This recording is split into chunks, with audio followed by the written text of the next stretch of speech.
В Нефтекамске свыше 10 семей могут остаться на улице. Местный завод «Искош», который в советское время построил дом для своих сотрудников, закрылся. Теперь руководство предприятия решило забрать помещения, признав их нежилыми. Жильцам злополучного дома уже отключили коммуникации. Радмир Азнабаев продолжит тему. Вот так мы поддерживаем свой огонь для приготовления пищи. Свежий воздух и еда на костре. Жители одного из нефтекамских дворов устроили настоящий пикник. Такому соседскому отдыху позавидует любой европеец. Но сплотиться пришлось. Питаться на улице люди вынуждены последние 3 дня. Ведь по решению арбитражного суда им отключили коммуникации в доме. Готовим на буржуйке, как можем, чем удобно. Потому что мы не можем готовить в домашних условиях.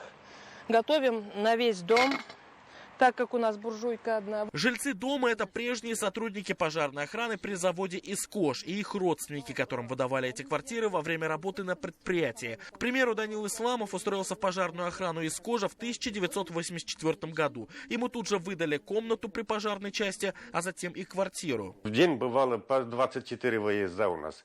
4 машины были, постоянно на выезде были. Мы и город постоянно обслуживали, районы обслуживали.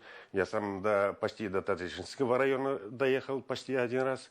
Вот один пожар у нас, там целая улица горела.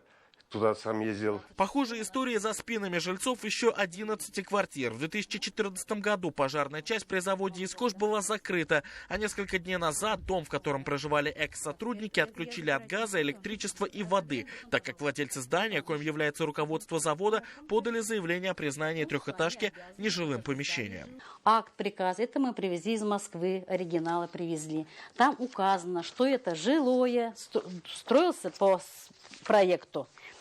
Дом был жилой.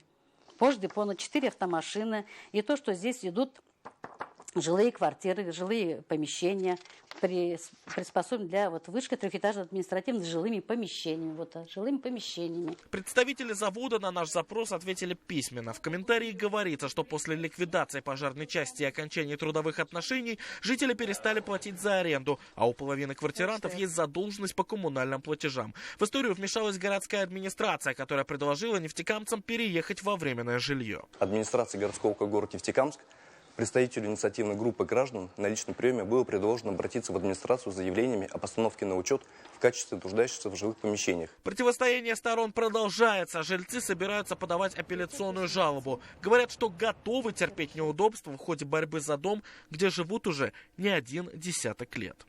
Радмир Азнабаев, Лариса Миронова и Азат Давлетшин. Новости. Нефтекамск.